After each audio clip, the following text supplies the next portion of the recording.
Hey, what's up, everybody? Premier League players, Challenger League players, anybody else who may be listening.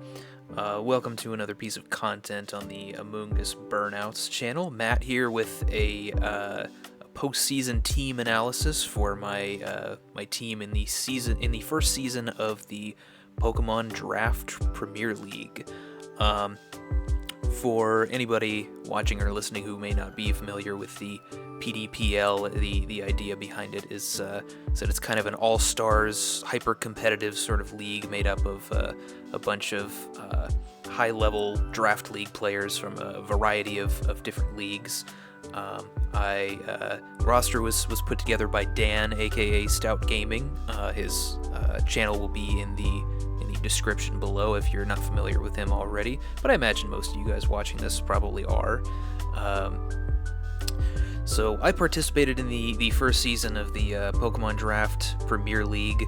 Kind of here to just do a little team analysis. I had a decent season, had some ups and downs. Ended up making playoffs, got knocked out in the first round there. So I thought there was some stuff about my team that may be worth discussing. So first, I'm just going to go through a little bit of a draft overview, my thoughts as I was putting together my team, and then I'm going to go through each individual Pokemon, some kind of quickly, some I'm going to go a little bit more in depth on, and then at the end I'm going to talk about the team a little bit more generally and what some of the weaknesses are, and how I might view some of these Pokemon going into future drafts. So that's what we have to look forward to here today. So starting off with my initial team composition here, there are some Pokemon I had on my initial draft that I won't be covering because I traded them away pretty quickly, but the main Pokemon I started with was Heatran. So in this league we have a 7-tier system. So Heatran was actually placed in tier 2, whereas in most doubles leagues or VGC leagues or whatever, you're probably going to see it in the top tier. And before the draft started, I was pretty confident that based on my experience playing against Heatrans in previous leagues, I thought it was strong enough to actually be placed in the top tier, even in this league, even in a 7-tier system as well. So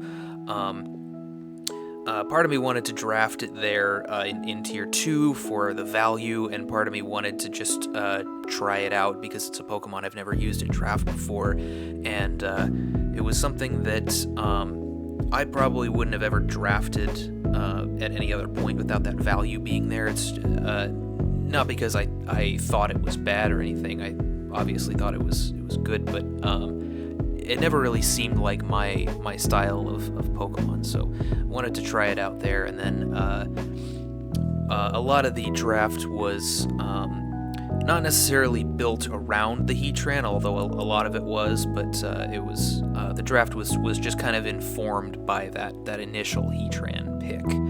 After that, I wanted to go for some staples that I usually use on my drafts. The first one being Redirection, because I was really hyper-focused on mitigating Heatran's weakness to ground, especially Max Quake, so I thought Togetic, being just one tier down from Heatran in tier 3, was going to be a really good pickup with having Follow Me plus a ground immunity.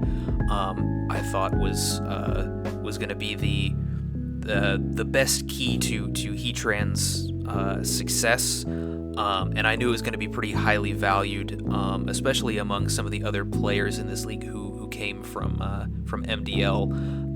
I know that Maxwell and Ryan were both looking at Togetic, and then ended up taking Togekiss and Clefairy respectively in that same round. So very glad, at the time I was very glad I picked that up there. I wanted to start filling out a type core next. Intellion, being in the same tier as Togetic, looked pretty decent. It was something that I have played with a little bit in in one season of a draft league before, ended up trading it away, didn't really get the full Intellion experience, so I wanted to try it again here. I kind of wanted a fast offensive water type, and a grass type, really. I was looking at water and grass initially because I wanted some fast offensive stuff to try to kill those ground types for Heatran before they were able to move. So Intellion was definitely something I was looking at, and wanted to snag it kind of early before anybody else did. After that, I did have my eyes on a few grass types. But I decided to kind of wait on those. I was looking at either Grilloboom in Tier 1, or Kartana in Tier 2, or Tapu Bulu in Tier 3, and I was really undecided on those at the time.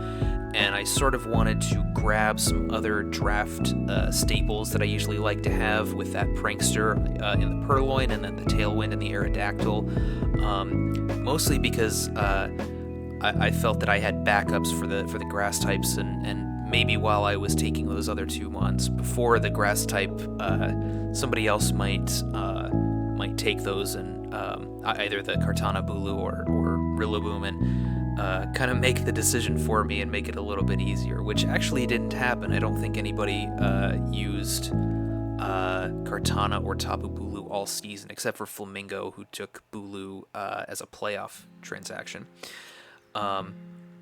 But yeah, I got Pearline pretty early because I felt it was incredibly valuable in Tier 5.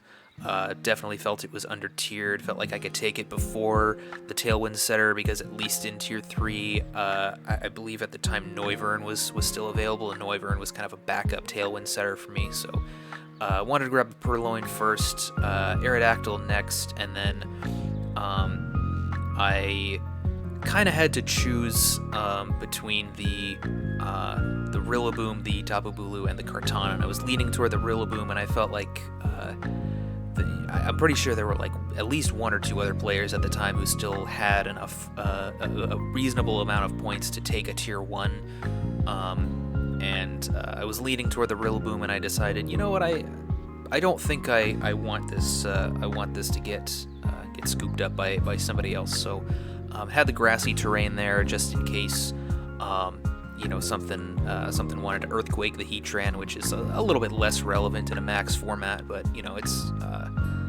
it's not something you want to disregard. It's still important.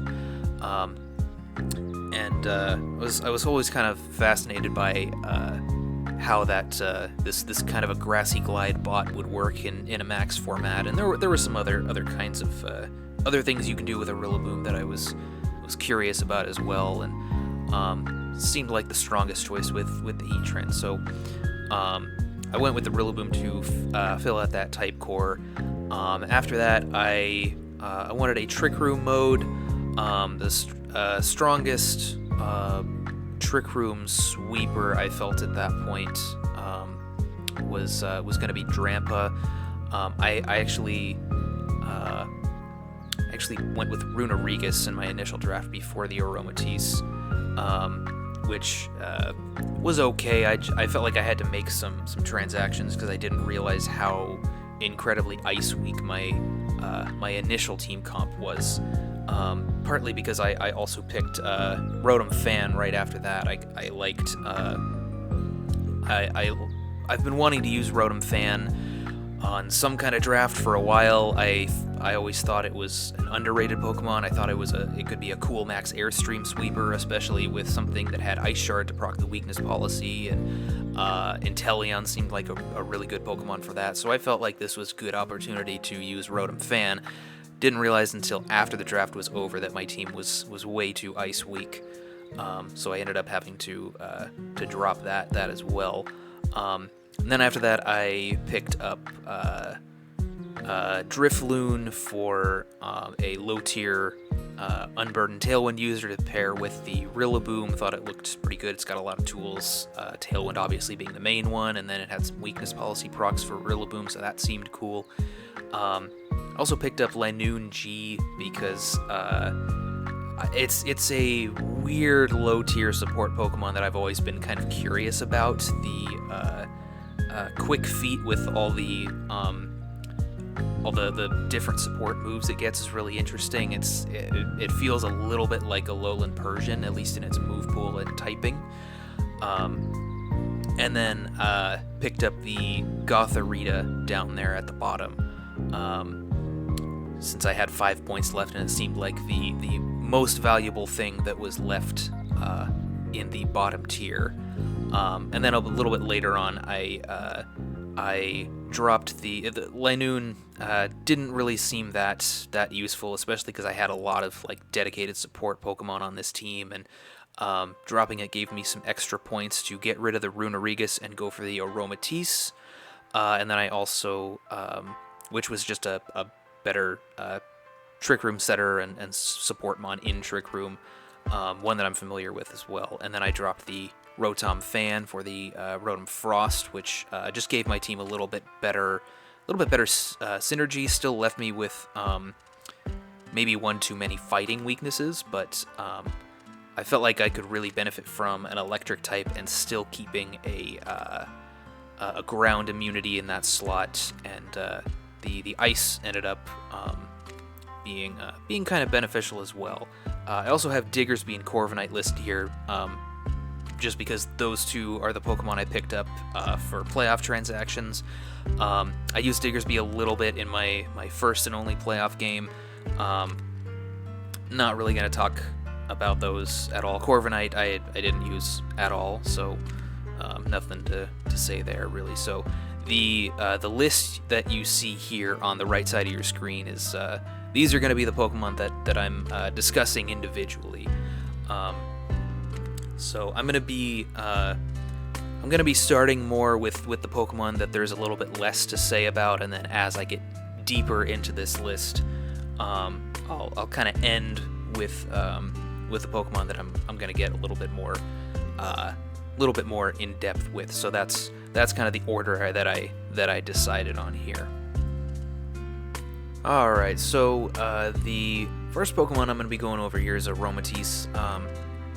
Kind of what I'm doing here is just describing the way this Pokemon functioned on the team, a little bit of analysis there, and then providing kind of an overall grade, A+ being the highest possible. Grades kind of based on a combination of like how good I think the Pokemon is in general, considering its tier, and also how well it performed on this team in particular. So Aromatisse is a Trick Room setter that is very, very familiar to me. I think by this time I've drafted it like 5 different times or something over the course of my Draft League career.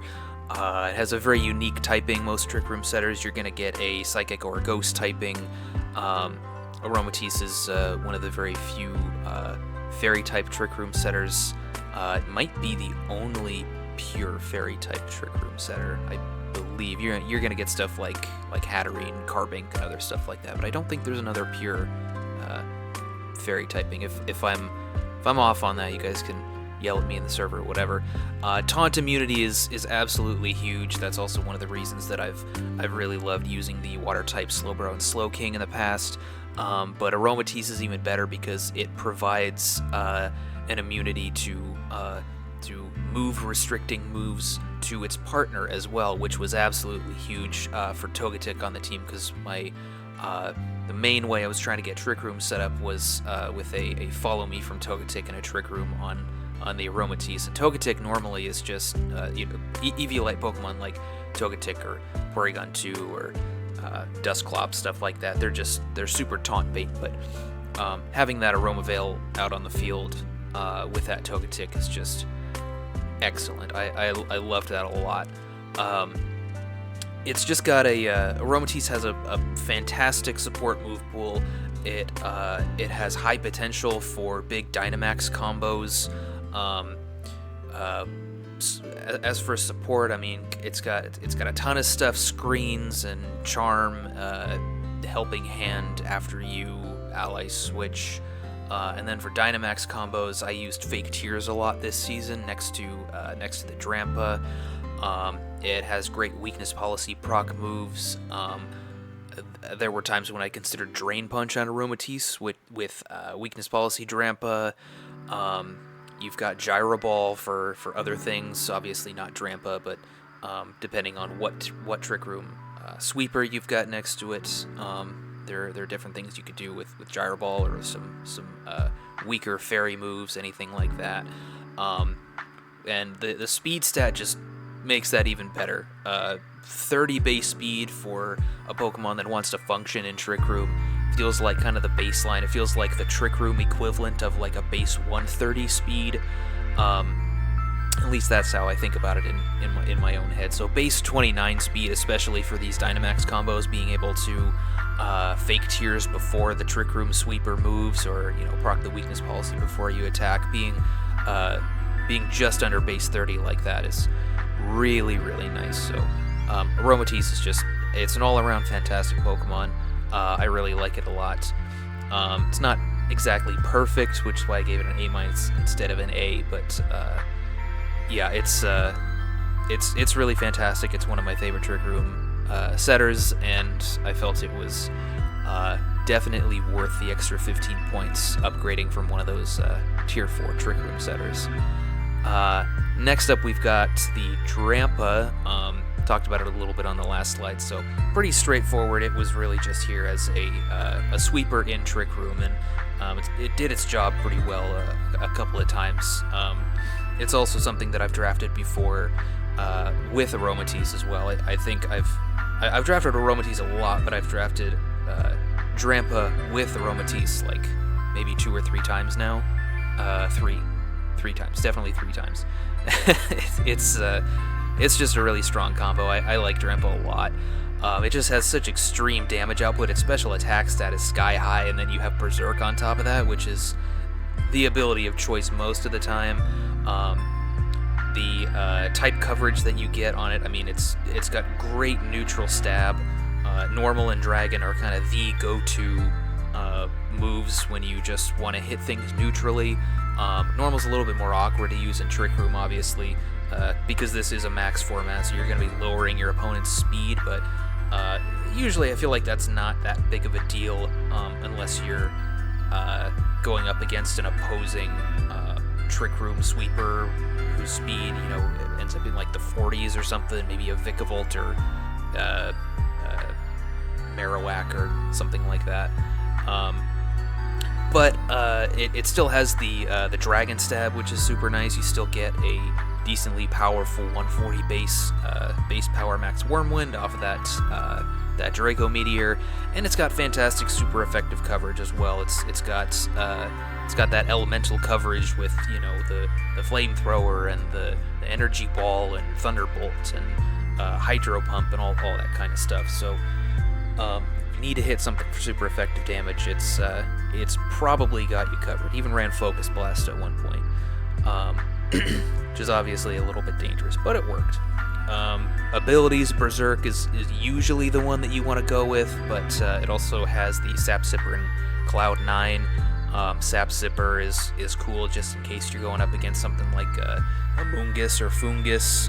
It can't stop your Trick Room sweeping ability by sporing you. You're still obviously affected by Rage Powder, but it helps. And then the Cloud 9, again, kind of a niche ability, but can come in handy sometimes. I actually use Cloud 9 with that Focus Blast set against Cortex's Stakataka just to make absolutely sure that I was going to be able to KO the Stakataka despite the Sand boost, because I expected it to max, or at least I was prepared for it to max, so wanted to make sure the Sand special defense boost from the Sand was not relevant when I was trying to Focus Blast it. Obviously, the synergy that I mentioned with Aromatisse is pretty fantastic. You can make a Fairy Dragon Steel Core out of it as long as you add a Steel type to this pair. And then, like I said, the Dynamax combos with the Weakness Policy procs or the Fake Tears, super, super strong. Really liked that. And the speed stat, base 36, still solid. It's not quite at that base 30 sort of threshold that I like to get to, but it's not really a problem. Drampa makes up for it in other ways, and it's also extra nice having your other main Trick Room Mon being a little bit slower, like Aromatisse is as well. So yeah, Drampa, really like it. Really solid Pokemon, very powerful. B+, good Mon. Alright, next up is the Pearline. Pearline was a weird one for me this season. It's a Pokemon that another Pokemon I was very familiar with. I've drafted it a few times now. Like I said earlier, it was incredibly high value. I thought being in Tier 5, it was one of the best Pokemon in Tier 5, and you'll notice on the new PDCL tier list, it is now in Tier 4, thankfully. I think that's where it belongs. So I felt it was important to get down to Tier 5. It's really, really great at disruption with offensive support. The best moves it gets, I think, are Thunder Wave and Fake Tears. Really liked Fake Tears, especially with the Heatran and the Intellion that I had already picked up by this time. And of course, it's got plenty of other helpful, disruptive, supportive kind of moves as well. Fake Out, Charm, Yawn. Its moveset is maybe a little bit more limited than some other prankster Pokemon, but the moves that it does get are they can be pretty devastating. So I've always liked Pearline. Decent value even when it's tiered correctly. It was just a little bit weird this season because while sometimes it definitely did what it was supposed to do, I felt it felt a little bit weird in prep. It wasn't quite able to adequately support every member of the team as much as I wanted it to, or as much as I felt like it could on other team compositions. I'm gonna get into a little bit more detail about that a little bit later here, but I don't really feel like that's necessarily Pearline's fault, but we'll get to that. So I gave it a B, even though I think on other team compositions I'd probably bump it up to a B+, or maybe even an A-. It's a great Mon. It did some good work this season, but I think it struggled a little bit at times as well. Next up is the Gothita. It was in Tier 7. That was probably a mistake. I only brought this thing to Team Preview twice, and it only hit the field once. But the one time it did, it was absolutely crucial. It's got pretty strong support moves in that a lot of Pokemon get, especially supportive psychic types like this. I felt like sometimes all you really needed from it was it to be a Shadow Tag and Priority Support move bot, which was real easy with Fake Out, Helping Hand, and Ally Switch. The Shadow Tag is excellent for flowcharting. It just limits what your opponent can do so much. The combination between the Gothita and the Aerodactyl that I used against Cortex was not only very fitting for the matchup, but it limited counterplay a lot, because I had a very offensive mode with that max Life Orb Aerodactyl. He couldn't switch out, he couldn't use berries, and that came into play quite a few times. It was very very devastating. Not something that I think should be in Tier 7. I also drafted it because it was a potential stop to opposing Trick Room, but that usually doesn't pan out very well, like just trying to use Imprison Trick Room in particular. It can taunt, I guess, too, but sometimes you're going to get Trick Room next to, Fake Out or Follow Me or something like that. But the Imprisoned Trick Room in particular is, I don't find it very reliable. It takes up, I think, too many move slots. and it's very read based. If you send out an Imprisoned Trick Room Mon, you better have some really useful moves in those other 2 move slots, because if your opponent doesn't lead Trick Room when you send out your Imprisoned Trick Room Mon, you may just be in a bad spot because you might find that slot to be a little bit lacking in usefulness. So I don't really care for those kinds of sets usually, even though maybe having the option seems nicer than it actually is on paper, right? So I never actually used that, which isn't too surprising. And the last thing I'll say about Gothita is that it is actually surprisingly capable of using an Eviolite. I've come to realize this in recent months about a few of these first stage 1 Pokemon. In building with an Eviolite Gothita, it can actually take some hits. I believe it's actually able to tank an Adamant Life Orb G-Max Fireball from Cinderace. I brought it against Ryan, and I'm pretty sure I built it for that. So, and that shocked the shit out of me. That was kind of insane. So, obviously you're not going to be able to survive much else after that, and that does take a lot of defense investment, but still impressive and not something I expected it to be able to do. So, Gothita, for what it is, for the tier that it came from, and for what it was able to do, I'll give it a B. Not something that was going to show up a lot, but the one time it did, it was actually very good. Driftloon is up next. Driftloon, I thought, was a pretty cool low tier unburden option. Obviously, just a baby Driftblim does pretty much all the same stuff. The move pools between Driftloon and Driftblim are surprisingly similar. I think Driftloon gets almost everything Driftblim gets, with the exception of Strength Sap and maybe one more thing. But you still get so much good stuff. Haze and Will-O-Wisp, Tailwind obviously being the important thing. Destiny Bond, if you're into that, probably not that great in a max format. Memento, if you're feeling risky. Weakness Policy procs next to Grilloboom seemed pretty cool. They were that sort of a game plan was much less impressive in prep, though. It just seemed cool in theory during the draft. Fake Out immunity is obviously great for any Tailwind setter.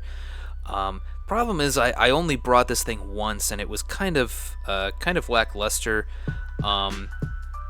Maybe that's my fault for not having the best game plan into that matchup that week, but I kind of like Pearline. I don't think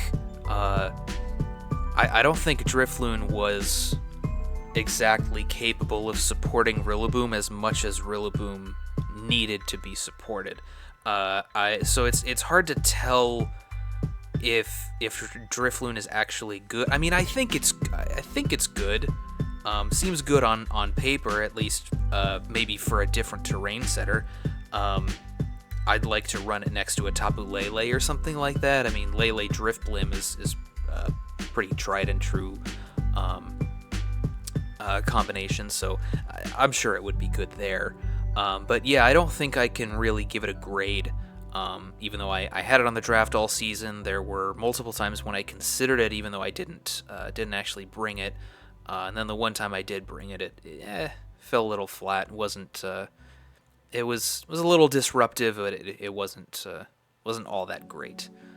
So no grade for Driftloon there.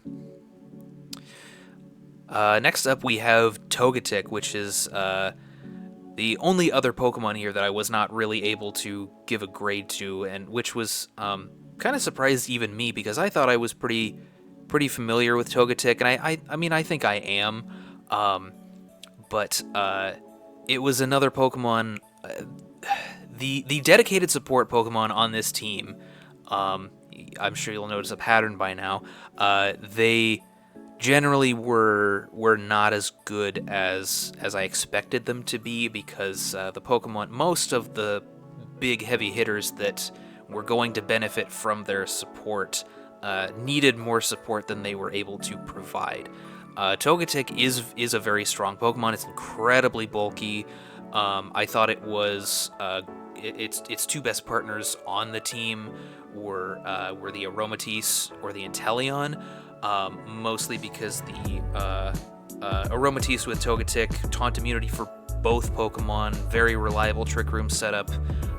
Really liked that pair. And then Intellion was kind of the one, like, big heavy hitter that was actually fast and offensive enough to make use of the support that Togetic had to offer. Aerodactyl, I guess, could be put in that category, but it's a little bit more awkward to have a physical attacker next to a redirector when the redirector is weak to Max Steel Spike. So not great there, which is why I didn't use that combination. I don't think I ever led Intellion Togetic either, but I did prep with those two as a possible lead at least once, probably more than once. Can't remember though. But yeah, it didn't really feel like it fit with most other team members, even though it was great with Aromatisse or Intellion. Usually what you want next to a strong redirector is going to be either immediate offense, preferably with some speed. I'll get into why the speed was such a problem a little bit later. But that's, big reason why Intellion was good with it. Or you want to be setting something up, which I tried to do with Rotom a couple of times, but the Nasty Plot Rotom was not quite as good as I thought it would be on this team. And kind of the only other setup option was like the Aromatisse, which is obviously great with Togetic. You could have like Focus Energy Intellion, I suppose, but I didn't really care for that set in prep, mostly because Intellion is pretty frail and it's going to take more damage from spread moves than you're generally comfortable with. And I often didn't really have didn't feel like I had enough room to put Togetic on the team each week, mostly because I felt like I needed to bring a lot of stuff as a pair or as like a whole type core or something like that. That's also something I'm going to talk about a little bit later. So Togetic, I can't really give it a grade because I think it's really, really strong, but it didn't really work with most of this team. So didn't really feel like I could give it a grade for that reason. But everything else on here definitely does have a grade. So Rotom Frost. Rotom Frost is an interesting Pokemon. It kind of surprised me a little bit. I always thought about Rotom Frost as the most useless of the Rotom forms, not really counting the base form, although that one's sort of interesting. I mostly just added it here because I felt like I had to. It's not something I ever really intended to draft on any team in any league, like ever. It's just seemed kind of awkward with the ice typing. But I definitely felt like I wanted to keep an electric type on the team. I wanted to get rid of the Rotom Fan because I had too many ice weaknesses. And this actually turned that into an ice resistance while still having an electric type and a ground immunity. So I liked what the ice did offensively for the team as well. Seemed good with Heatran. In prep, I started to discover that Stab Bolt Beam, meaning the Stab electric and ice coverage, is kind of insane. It's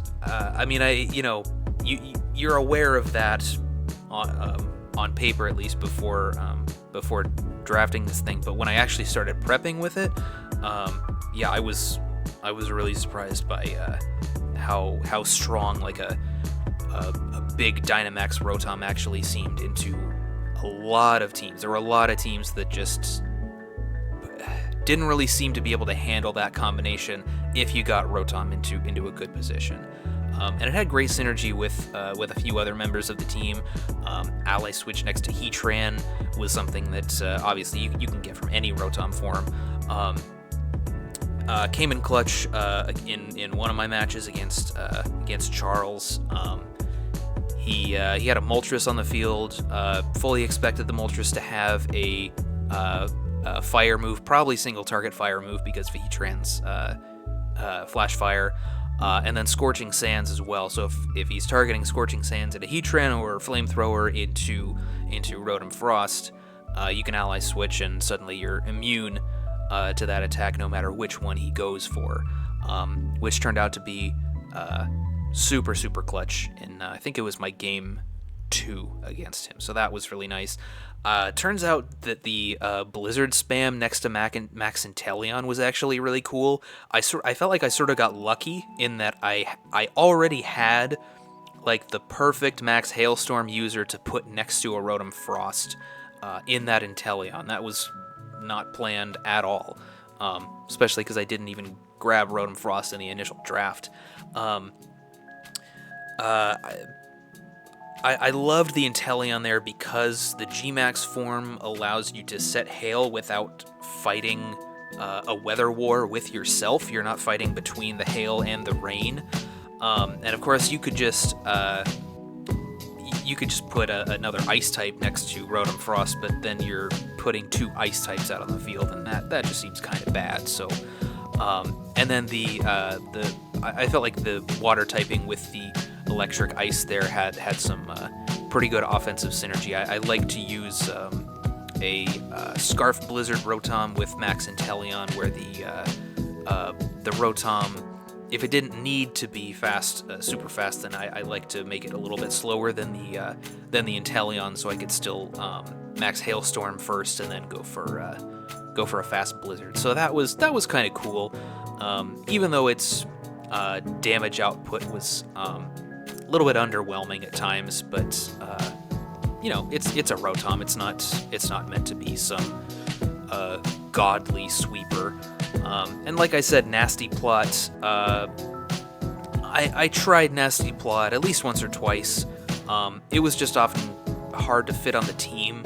I wanted Rotom doing other things a lot of the time, and there often wasn't really enough room for the Togetic either, and I felt like Nasty Plot, if I was going to have a Nasty Plot-centric game, what I really needed to do was lead it with the Follow Me, and anytime Rotom was a different part of the game plan where it was, either scarfed or it was going to come in the back with some ally switch stuff or something like that, there just wasn't really room on the moveset to fit a Nasty Plot. So wasn't as good as I thought there, but Rotom still did some pretty good stuff, and the ice form definitely really surprised me. I kind of just dismissed it every time I saw it on a tier list before this season, and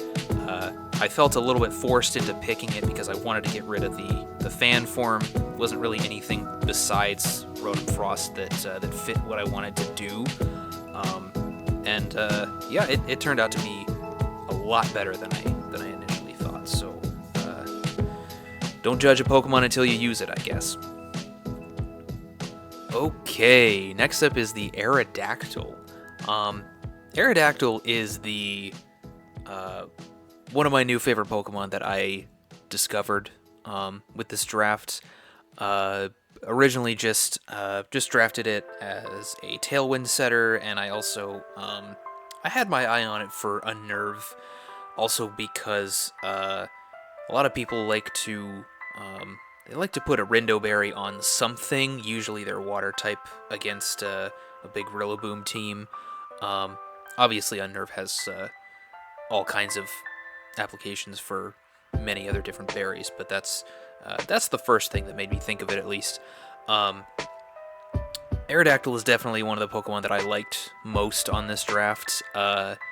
Tailwind obviously being the main thing that I took it for, but the speed, having a fast Tailwind, or just adding a base 130 speed Pokemon to your draft in general is really fantastic. That's generally that's going to be the ceiling for a lot of drafts in terms of their speed tiers, unless you take one of the uber fast, Regieleki or Dragapult or Barraskewda type Pokemon. I guess you could dip down into some of the lower tiers and take one of those obscure bug types like Excelgor, Ninjask, Pheromosa, that sort of stuff. But 130 is a really good ceiling for a lot of drafts to have. So that's obviously one of the selling points. I felt it actually had a pretty good support move pool.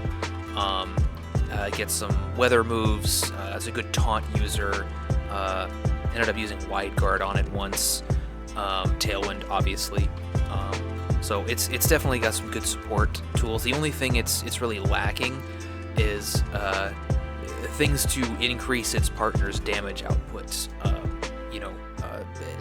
Something like Fake Tears or Screech or Tickle or even a Helping Hand. I mean, a lot of Pokemon get Helping Hand that don't actually have hands, so why not Aerodactyl, right?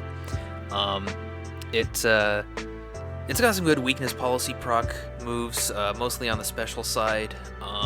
I used weakness policy Heatran with Earth Power Aerodactyl, which was a little bit dangerous because it could do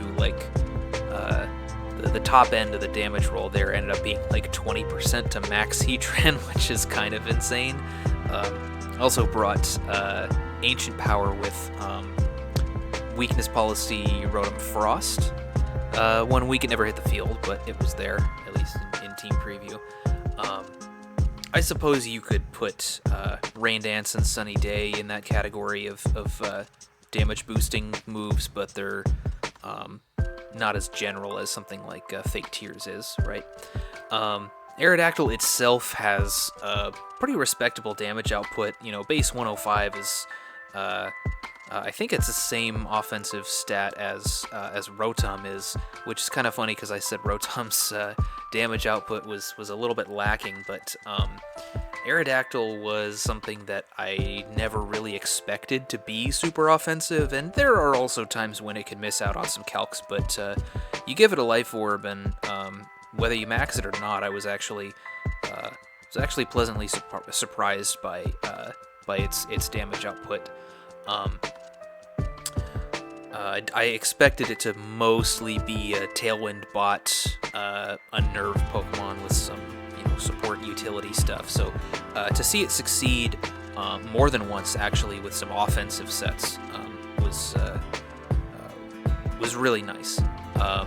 Unnerve, kind of talked about that already. It's I think an underrated ability, not by everyone. I know there are plenty of people out there who are aware that Unnerve, especially in draft, is really strong, because it's a lot easier in draft to tech one of those type resist berries onto your team as opposed to doing it in regular VGC. I mean, it's done in both settings, of course, but it's a lot stronger in draft because you know exactly what you're going up against. So Unnerve is a really great way to stop those type resist berries, which came into play for me once or twice, especially against Cortex, because his Stakataka actually ended up being Shuka Berry, so I was able to just blow it up with a Max Quake, so that was really cool. And like I said, it's actually a pretty valid Dynamax candidate. It was incredibly good as a Max Mon against Cortex there. I think that was my week 4 match, and the combo with the Gothita was very unexpected, but I talked about that a little bit already. It was very strong. Not something I had in mind when I drafted the Aerodactyl or the Gothita. I didn't even know what I was taking in that bottom tier slot until the last round, and I started looking, and then that just seemed like the Gothita just seemed like the strongest thing in the tier, so I just took it and thought, hey, maybe it'll do something, and it definitely did. But I mean, Aerodactyl was obviously the star of the show there, so there's just a lot of good things about the Aerodactyl here. It was one of the few Pokemon that I don't think ever let me down when I integrated it into one of my game plans. It was really fantastic. Definitely a Pokemon that I'm gonna be looking forward to using really anytime in the future. I think it's great. Similarly, Intellion, it's the other Pokemon that I was at least relatively new to me. Like I mentioned at the beginning of the video, I had Intellion for a short while in another league, but traded it away, so I didn't really use it as much as I would have liked to. So it was still kind of a new draft pick for me. So Intellion and Aerodactyl really being the two shining stars of this draft, I thought. And after using it, Intellion really is one of my favorite water types that I've ever used. Up there, kind of up there with Barraskewda as well. It was just it was a very consistent max option. It was the only max option that I felt consistently could do what I wanted it to do, and didn't need any extra support beyond what my support Pokemon were offering. A lot of that is because of the speed, the typing, the coverage. It's just the 120 base speed is great for any offensive Pokemon, and the power that you get from especially from that G-Max move, it's kind of insane, especially when you just slap a Life Orb on it. It even has it's got coverage for grass and electric types, both flying and ice coverage for grass types, and then you can even use a Mud Shot for a relatively low base power max Quake, but it's still there. And then of course it gets some dark and ghost coverage as well. So I like the offensive coverage. It never really felt like it was lacking. There were even very few times when I felt like I needed more coverage than I was able to put, or than I was able to fit on the moveset. And then, of course, something I mentioned when I talked about the Rotom, no conflicting weather, which of course was great for that Scarf Blizzard on the Rotom Frost. And just it's great because you know exactly what weather is going to be up, unless your opponent is using other max boosts to override it, of course. But it's a little bit awkward on some water types when you're obviously going to have that ice coverage, because ice coverage is very common and very strong on water types. But it's a little bit weird when you're like trying to set your rain, and then you're like, well, I really need to use the ice move here, but it's going to get rid of my rain, and I want my rain up for this other thing.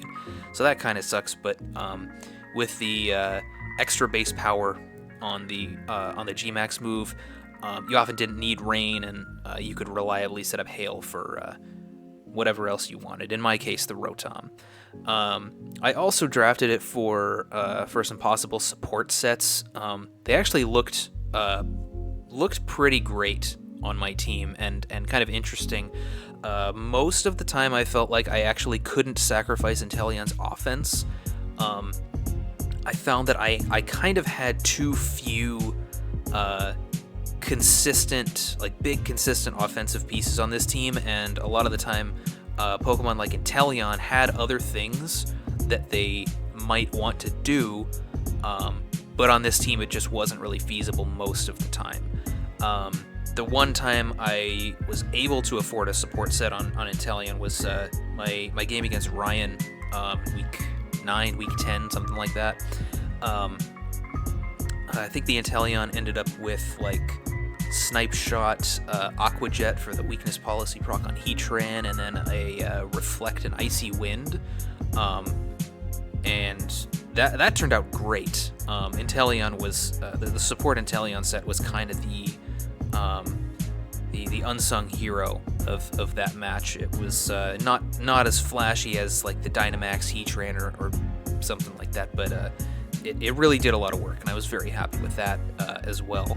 I also drafted Intellion expecting to be able to use some sniper stuff, focus energy, sniper crit stuff, but I found it a little bit hard to use, mostly because setting it up reliably was a little bit difficult. I feel like if you're gonna use that sort of thing, it has to be when you only really need 2 coverage moves, and the other moves are gonna be focus energy, protect, and you kind of just put it on there just in case you get the opportunity to set it up, but it didn't really seem like anything that I was going to be able to do with any sort of consistency or reliability. And like I mentioned when I talked about Togetic, you could just lead follow me with focus energy, which is something I had on deck in my playoff match against Dan, even though I was not carrying the scope lens. I still had focus energy on there, and it was a possible lead with the Togetic, but didn't actually end up coming out. But that was the only time I had actually put it onto a team. But you know what? It didn't really matter that much that the sniper sets were hard to use for me, because Intellion doesn't really need it most of the time. Like I mentioned, that G-Max move with a Life Orb attached to it is just absolutely ridiculous. I mean, we've all seen Cinderace do it, and Intellion's pretty much doing the same thing. So, except with actually a little bit more behind the base offensive stat there. So, Intellion, definitely a fantastic Pokemon. One of the best water types I've ever used. One of the best Pokemon on this draft. Yeah, just fantastic mon. Love it. Okay, next up. This is actually our second to last Pokemon. We've got the most expensive Pokemon in the draft, Grilloboom. So, Grilloboom is a pretty obvious, pretty common Heatran partner, for really the same reason as Tapu Bulu, except it's a little bit better with access to that Grassy Glide. It was pretty valuable taking it in the middle of the draft. I think it ended up being round 6 or so when I took it. So, usually if Grilloboom is going to go, it'll go pretty early. So it was nice getting access to it there. I turned out not to like Grilloboom all that much, not nearly as much as I thought I would. But before I talk about that, I'll mention what I actually like about it, and that is it's one of the most fantastic Pokemon that I've seen for late game cleanup. Once your Dynamax is over, once hopefully your opponent's Dynamax is over, but you can't always count on that. Grilloboom, with offensive sets like Life Orb, Choice Band, Miracle Seed, stuff like that, is really good at coming in and just cleaning up whatever is left, and it's really easy to do that because a lot of your opponent's resources have been burned down. They might not be able to reset your terrain, so you kind of just have that free priority Grassy Glide with very little counterplay left, especially if you targeted correctly and removed some of your opponent's threats that are going to be resistant to that grass type attack. So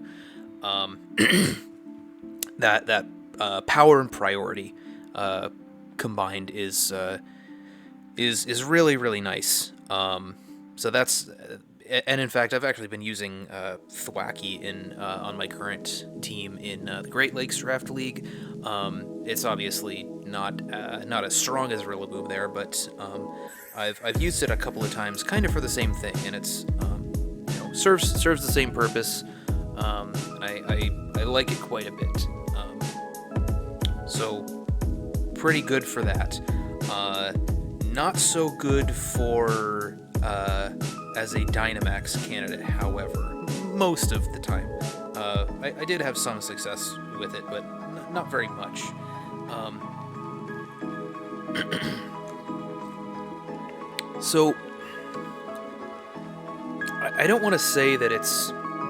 I think it's accurate to say that as a Dynamax threat, it's kind of subpar.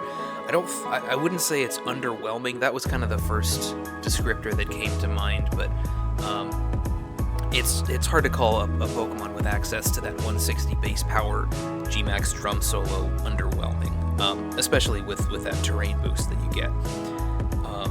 But it has a lot of limitations. The first one being the speed, which you can obviously help with speed control, but it's much easier to just have something that's already fast, like that Intellion or Aerodactyl, hit the field and Dynamax, and you can support it in other ways. You don't necessarily need to click, Prankster Thunderwave on the partner or Tailwind on the partner. Like, I like having those as options if they're necessary. But Grilloboom relies on a support partner's speed control a little bit too much. It has a lot of weaknesses as a grass type, of course. We all know grass is not the best defensive typing in the world. And the speed and the plethora of weaknesses just sort of mean that there's a lot of easily accessible counterplay to a Max Grilloboom. It's sort of easy to just overwhelm it with super effective hits, or with some kind of attack drops. Like, it doesn't have any sort of like built-in counters to that counterplay the way that you would see with like maybe a Dragapult's Clear Body or something like that, or maybe a fire type physical attacker that can't get burned or something like that. So it's a little bit a little bit too easy to stop, I've found.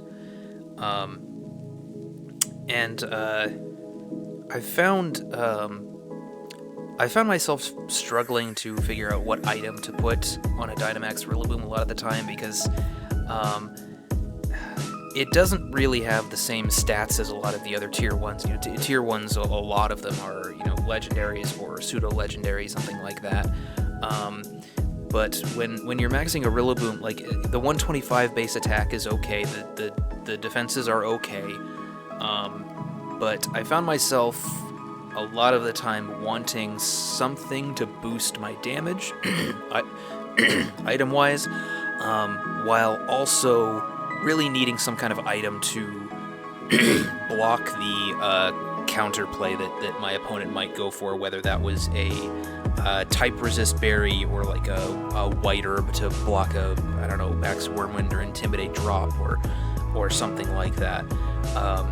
It doesn't really have the stats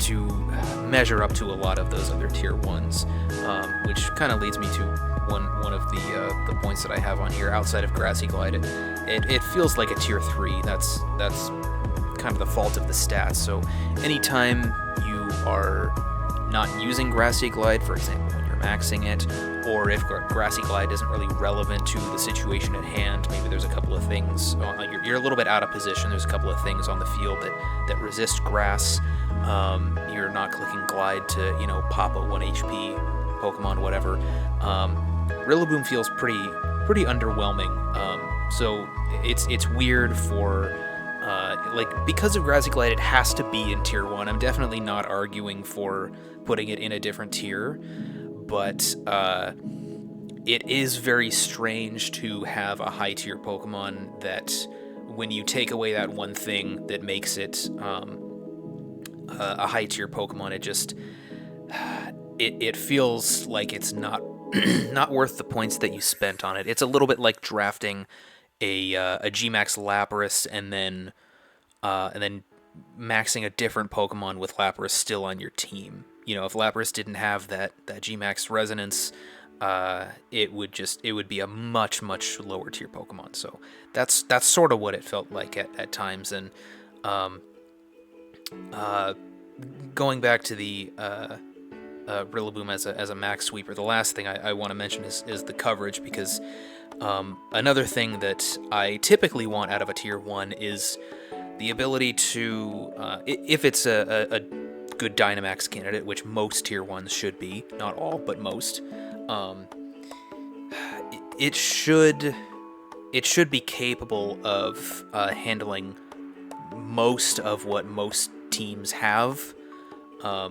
You should be able to put a decent amount of coverage on it to handle the bulk of most teams. Obviously, there's going to be some teams where any tier 1 is not really going to like the matchup, but Grilloboom's coverage is just not great. Like, it's really nice that it has ground. That's probably the most important coverage move that it gets is either Tantrum or high horsepower. The knockoff and the U-turn are kind of nice. They're a little bit lower base power when you max it, but the biggest thing is the lack of rock coverage, which is one thing that Tapu Bulu has over Grilloboom, which kind of feeds into this point about flying types. It's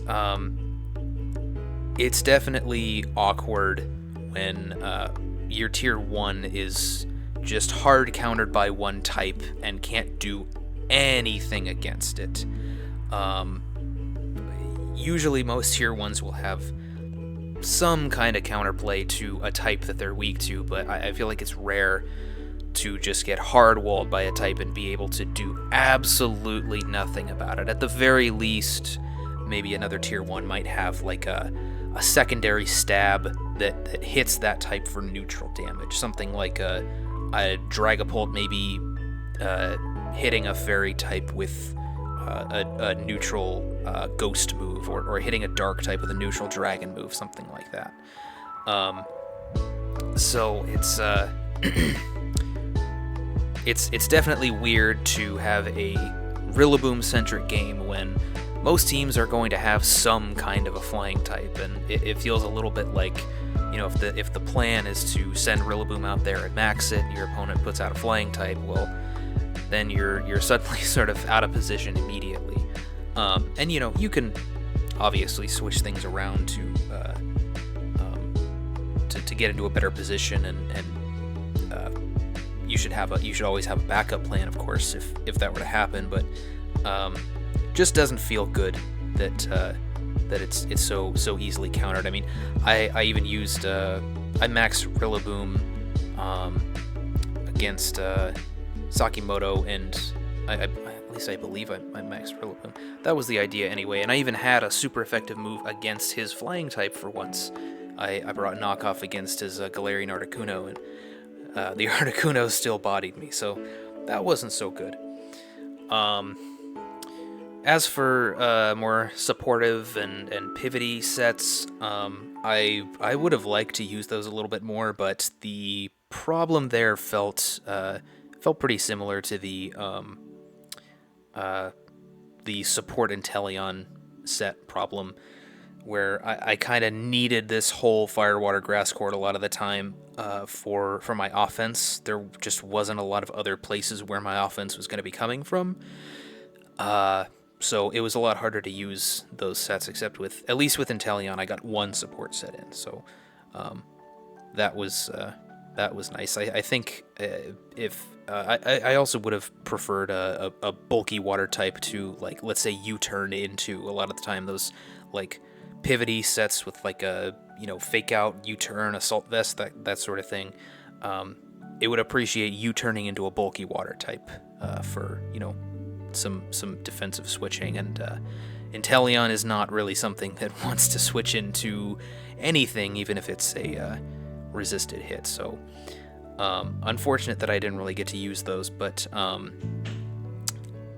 maybe I wouldn't have had these same kinds of problems on a different team. Maybe Grilloboom on a team with more offense that's coming from more slots on the team. It would be better at just being maybe restricted to using those pivot sets or those offensive late game cleanup sets. maybe you have a team where it's there's not so much Dynamax pressure on the Grilloboom, that might be better. It could be, but at least on this team, it just didn't feel good as Dynamax Month. There were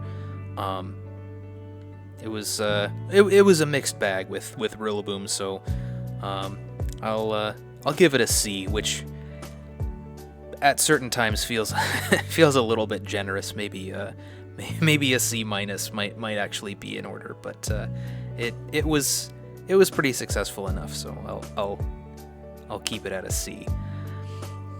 The Heatran, however, this one I did put at a C minus. Heatran, which feels real bad because Heatran is where this whole thing started.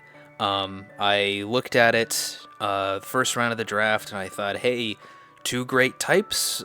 Steel is great. Fire is great. It is tier 2 with a 600 base stat total. Stats all look very solid. It seems like very high value in tier 2. I, prior to the draft, thought it should actually be tier 1.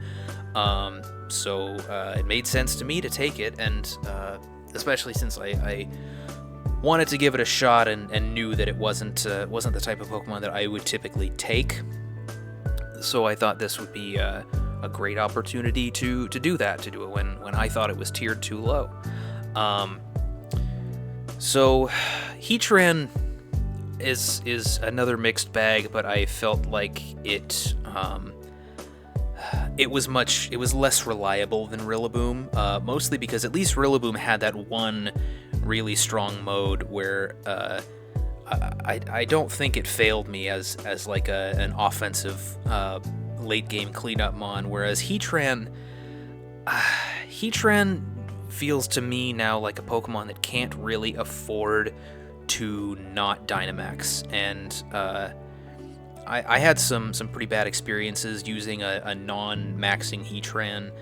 Some of that might be my fault, some of that's matchup based. I know that for sure it was definitely a little bit awkward to have a Scarf Heatran caught in Trick Room in the matchup against Chaos Knight Rider, so that one is more on me than it is on Heatran, but it still feels a little bit like it's hard to use outside of Max when you're using it in a Max format. Just struggles to survive even, like a non-stab Max Quake if you're Shukaberry without being maxed.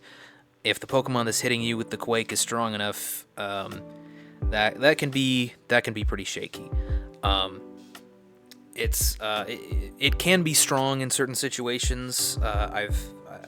I definitely had some success with Max Heatran, but it feels like you need to support it a tremendous amount, and even the support that I gave it didn't really seem like it was enough a lot of the time, and it feels like it can flop just as easily as it can succeed.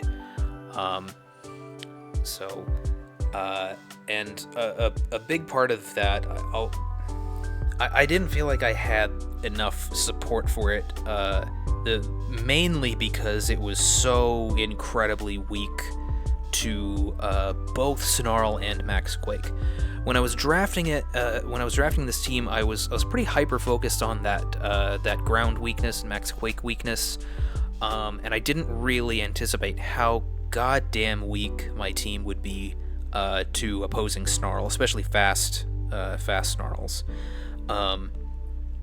And it's really, really difficult to cover for both of these at the same time, because obviously one is a big single target max move and the other one is spread, so you can't just, there were so many times when I felt like if Snarl just didn't exist, then Heatran Togetic would be a great lead into this matchup. But it was just such an easy way to completely slow me down, and I just felt like I had little to no counterplay against it with that mode. So that's another reason that Togetic just didn't get as much play as I expected it to. It wasn't as useful as I thought it would be on this team. And to make matters worse, Max Quake against Heatran, it's not just your average 4x weakness. It is a 4x weakness that also reduces the damage that your Heatran is doing, because Heatran is a special attacker, and of course Max Quake boosts your opponent's special defense, which is something I thought about a little bit, but it's not really something that I took into account, pre-draft or mid-draft, as much as I probably should have.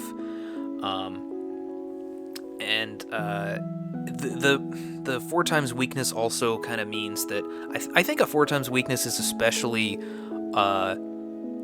devastating on a steel type, because it can't really act as a normal steel type, which if you look at Heatran's stats, it sort of wants to. To me, a steel type, like a high tier steel type, like Heatran, what it's supposed to do is come in Dynamax, take hits from anything because it's a steel type, virtually anything because it's a steel type and it resists so many types.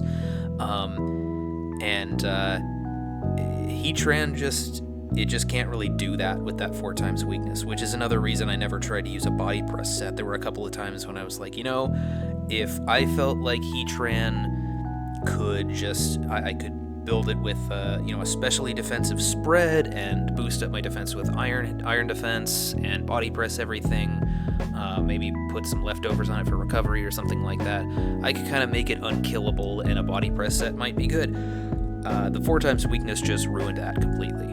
That was the number one and maybe only thing that made those kinds of sets not viable.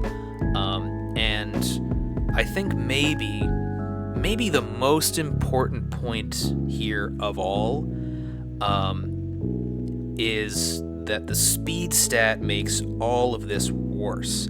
I think a 4x weakness is much more forgivable on something that may be able to be a glass cannon, something that can at least attack first and either kill the thing that's going to kill it with a 4x super effective hit, or at least get some damage off before it goes down.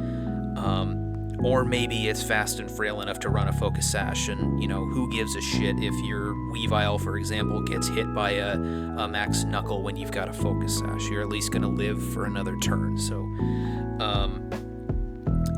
this is something I've been thinking about a lot lately. It's also the reason that I've decided I don't like Hydreigon after drafting it twice. It's the speed stat with a 4x weakness, an awkward mid speed stat with a 4x weakness is just really not good. I mean, it's even Heatran's 77 speed is even worse than something like a 43 speed on a Guzzlord, because at least Guzzlord is reliable in Trick Room. So 77 is just it's really bad. So anyway, that's about all of the shit talking I have to do about Heatran. Well, that's not true. We'll get to the next couple of slides, but I gave it a C-, even though pretty much everything on this page is negative. C- might seem kind of high given how much I don't like it, but I couldn't really give it any kind of a D or an F, because there were actually times when it came through and won me games. So I can't discount that, even though it was very, very difficult to build with in prep, and definitely sometimes flopped in battle. So it's a double-edged sword, Like I said, it felt like it succeeded about as much as it flopped, which you don't want, but you can't discount the success. So, all right, now that we're done with the individual Pokemon section, kind of wanted to talk about some of the overall weaknesses of the team, and this was a lot of stuff that came came to kind of annoy me as I started going through the season and building with this team, that I didn't really expect to run into before the season started. But in retrospect, it seems it seems a little dumb to have not noticed a lot of this stuff, because now it's just so obvious and so prominent. I was kind of looking for a lot of the middle of the season. I was looking for some transaction options to try to patch up the team, and also try to keep everything that I had. Well, not everything, but at least keep the important pieces that I had. And God, there was nothing that did it. I couldn't tell you how many times I looked and just found nothing. And I kind of knew what I needed to, but the pieces were just not there. So anyway, I guess I'll start with the modes or types or forms of disruption that I was especially weak to, starting with Prankster Pokemon, especially Prankster Thunderwave. If you look at all the offensive pieces on my team, all of the things that may want to Dynamax, most of them are pretty damn weak to Thunderwave, or at least they're vulnerable to being Thunderwaved. I do have an electric type, but it's not very fast. Needs some support for that, and it's not going to be Dynamaxing a whole lot anyway. I Dynamaxed it a few times and didn't always work out.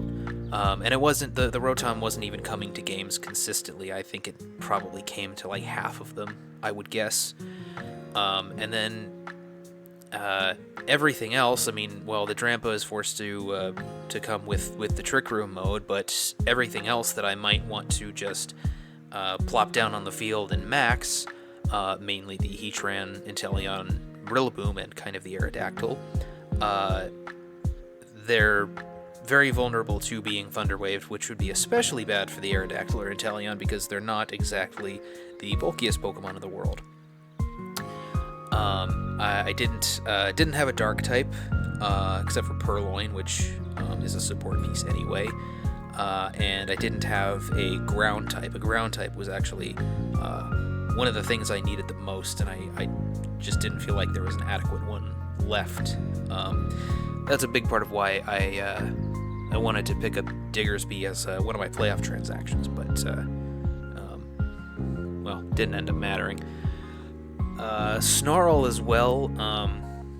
Most of my team here is special, with the exception of the Grilloboom and the Aerodactyl. So slowing down my offensive momentum with Snarl seemed really free into my team, just like the Thunderwave did, and other, not just Thunderwave, but other general, prankster type disruption stuff. Snarl just seemed really good, and it seemed like I had very little counterplay to it. I even brought Wide Guard on Aerodactyl at one point to help deal with it, which seemed sort of drastic. Wide Guard is I've never been put into a corner to the point where I have to use Wide Guard in a max format before, but I felt like I had to in the match against Tay, at least, because the fast Snarl in particular is really, really annoying for this team, because at least sometimes Intellion can max and outspeed the Snarl user and deal with it, but fast Snarl in particular is just a real easy way to slow down whatever I'm trying to do. In fact, I thank God Intellion's faster than Liepard, because Liepard has both of these things. You'll notice that anytime I went up against a Prankster Thunderwave user, especially Liepard, because it also had access to Snarl, but it did the same thing against Meowstic too. I just led, I was kind of forced to lead Intellion and fake out Pearline, and I just had to click fake out into the Prankstermon and blow it up right away, and I felt like there was really nothing else I could do other than that, unless I just wanted to let my whole team get paralyzed. So not great to be forced into that position. Fast electric types I felt like were a real big nuisance as well, going up against Solinor's Regieleki, Charles Tapu Koko. Those were really annoying in prep because these two Pokemon that I just told you I love, the Intellion Aerodactyl, that comprises my my main fast mode. Those are the main two Pokemon that I can just put down on the field and they just go fast. And they don't need quite as much support as like the Heatran or Grilloboom. But they both happen to be weak to electric. That is a big problem. That's the other big reason I really felt like my team could benefit from a ground type. Just never really found the right one until playoffs when it was arguably too late. Somehow I still made it work. I actually ended up winning the game against both Solinor and Charles, but it was not easy, and it was extremely annoying in prep. And then fighting coverage, excess fighting coverage. This was a problem a few times. I didn't really realize when I was patching up my weaknesses with my week 1 transactions. I dropped 3 Mons and picked up the Aromatisse and the Rotom Frost. I didn't really notice that left me super weak to fighting, because I kind of felt like Aromatisse and Togetic could pick up the slack there, but it was too early in the season for me to realize that Togetic wasn't really very good on the team and wasn't going to be coming to a lot of matches. And the Aromatisse, without the presence of the Togetic, a lot of the time was not going to be able to do it for me by itself. So because I had a fighting weakness on Heatran, and Pearline kind of doesn't count because it'll die to a light breeze, but Heatran and Drampa and Rotom, the fighting weaknesses there were pretty big without any major fighting resists. The major fighting resist being the Togetic, which has its own problems there. So that wasn't so good.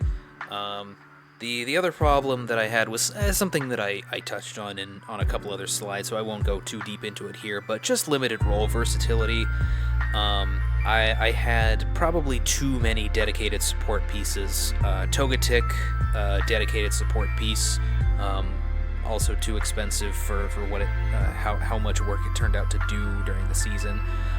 Pearline, dedicated support piece. Aromatisse, dedicated support piece.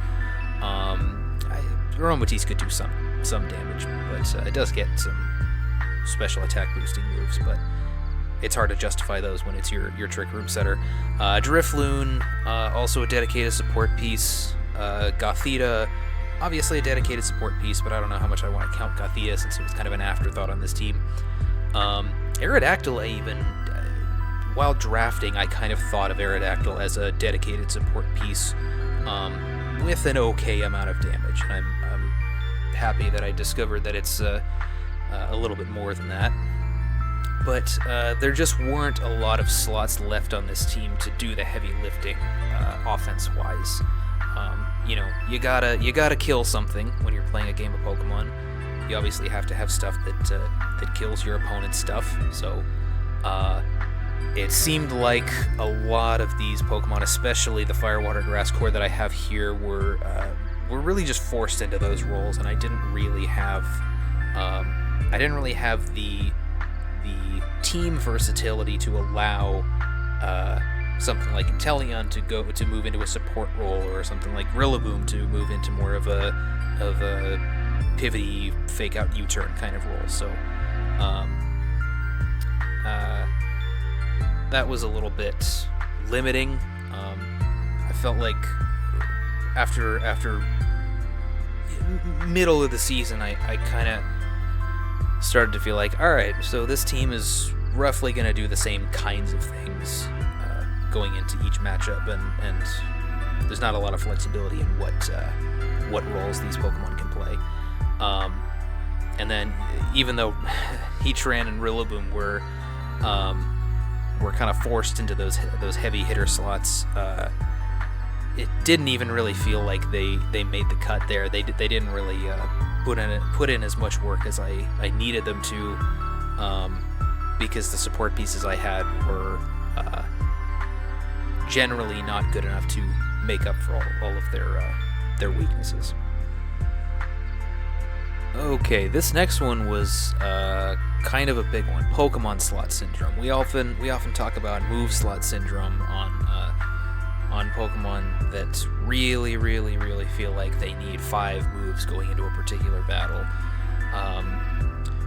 This one, this is a first for me. I've never really had a team that has this type of a problem before, but it was a very frequent issue that I felt like I really wanted 7 Pokemon on my team going into the battle.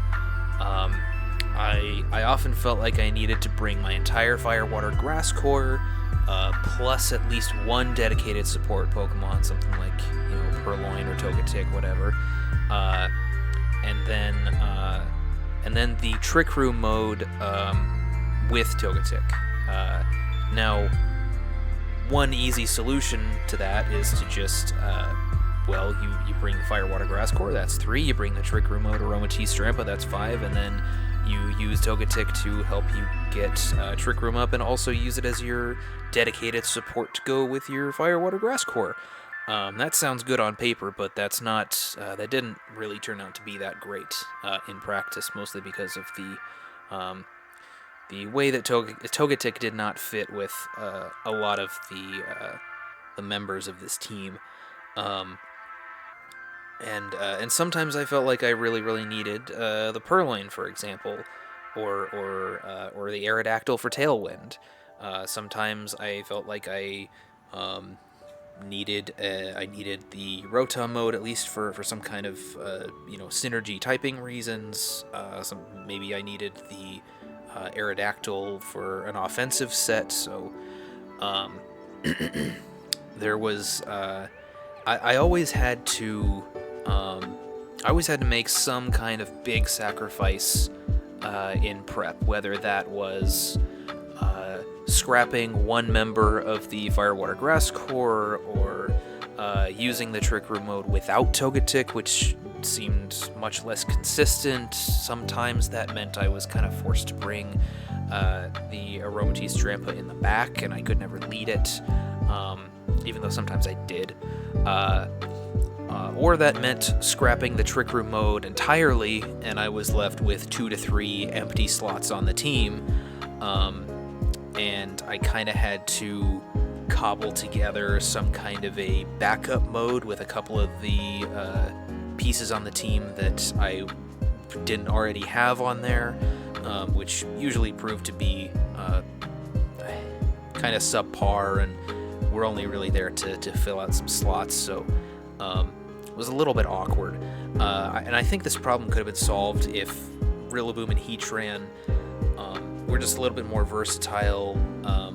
Maybe they were a little bit more capable of taking on the things that countered them, and they had fewer counters that were just so widespread and easily accessible to many different teams.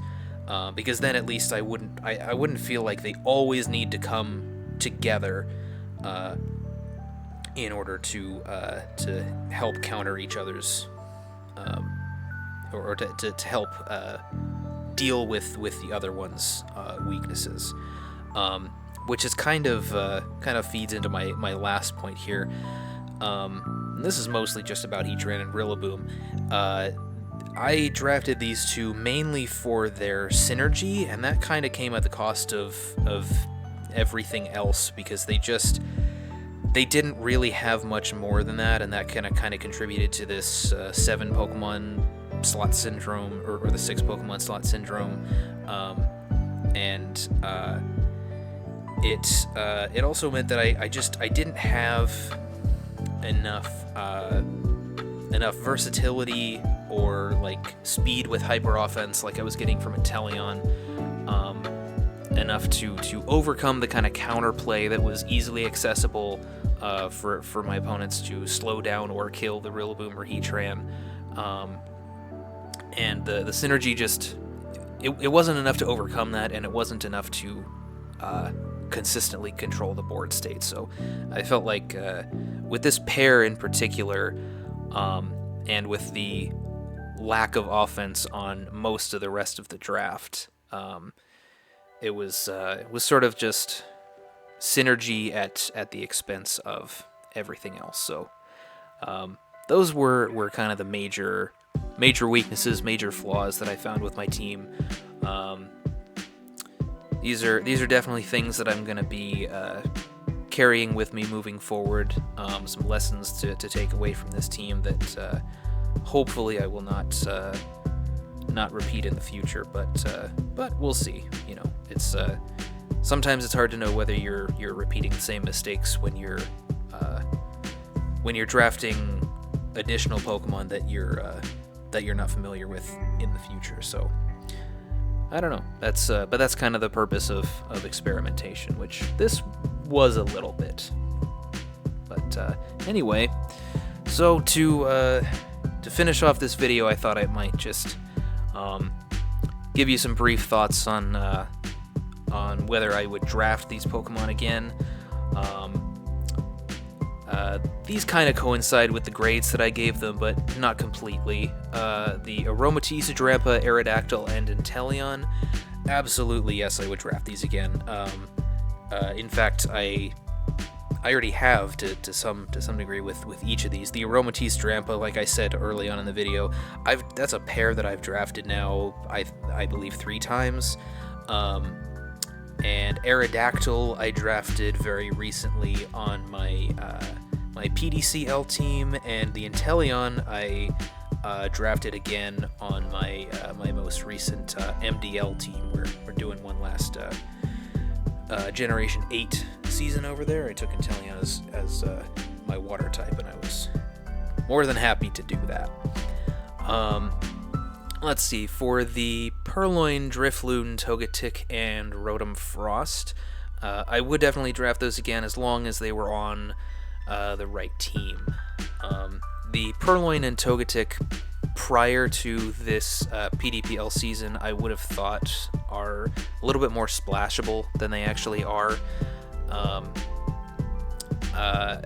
But I think the Rotom Frost and the Driftblim, I think it's a little bit more obvious that those need to go on the right team, especially the Driftblim. I mean, you don't draft Driftblim unless you have a terrain user, obviously. And the Rotom Frost, I mean, I know I kind of just dogged on on the team's synergy at the expense of everything else here, but a huge part of what made Rotom good on this team was the type synergy. So if there's ever a team that kind of demands that same sort of role be filled, I would draft Rotom Frost again. It's a pretty unique typing, especially with the Levitate. The Pearline and the Togetic, I guess, you just have to make sure that you have the right Pokemon that need the kind of support that Pearline and Togetic offer, and you kind of need to make sure that the support they offer is also enough for those Pokemon to thrive. Gothita, I would draft it again in the same way that I drafted it here, as a bottom tier filler pick. Sure, it was not a crucial, integral part of the team. It was definitely kind of an afterthought, even though it did some good stuff for me, but you know, not really a big deal, not something I would prioritize, not something I would go after unless it was just kind of like, well, I have to pick something out of one of these bottom tiers or whatever, Yeah, fuck it, Gothita looks good. I can maybe pull some shenanigans with Shadow Tag again, who knows. And then Grilloboom and Heatran, it should probably not surprise you to see that no, in a Dynamax format at least, I would not draft these two again. If I were playing in a non-max format, which in this generation I actually haven't done, which is maybe I should have by now because I spent a lot of years playing VGC before Dynamax even existed, but at least in a draft setting, Dynamax is what I've come to know and love. So Grilloboom, I think, in a non-max format should be pretty excellent because in my experience, the most success I had with it, of course, was were during times when I was not maxing it. The Heatran also would probably be better in a non-max format. It was definitely a little bit difficult for Heatran to survive without Dynamaxing it, but not dealing with Max Quake would probably be a benefit. You could put a Shukaberry on a non-max Heatran probably a little bit more safely, and you're also not getting hit with a 4-time super effective move while also having Heatran's damage reduced against the opponent. So that probably seems good. So I don't think I'll be playing in any non-max formats for the rest of this generation. Presumably we will not be having Dynamax in Generation 9, so and I think both of these Pokemon will end up making it into the game. Heatran because it's a recent starter Pokemon, Grilloboom because it's a recent starter Pokemon, and Heatran because it is a legendary, so I'm sure Grilloboom will come back just like Incineroar did this generation, and Heatran will come back much like it did in the Crown Tundra DLC. So I'm expecting to see both of them in drafts in Generation 9. If they come around to me and it feels right, who knows? I may still pick them up, but as long as I'm playing in Dynamax formats, that's a nope. So anyway, that should do it for me. Hope everybody had fun playing this season. By the time this comes out, I guess finals will probably be happening / premiering in the next few days, so good luck to both of our finalists. And if I played you this season, good game. Hope you had fun. Hope you liked your team maybe a little bit more than I did. But yeah, that's going to do it for me, guys. Peace.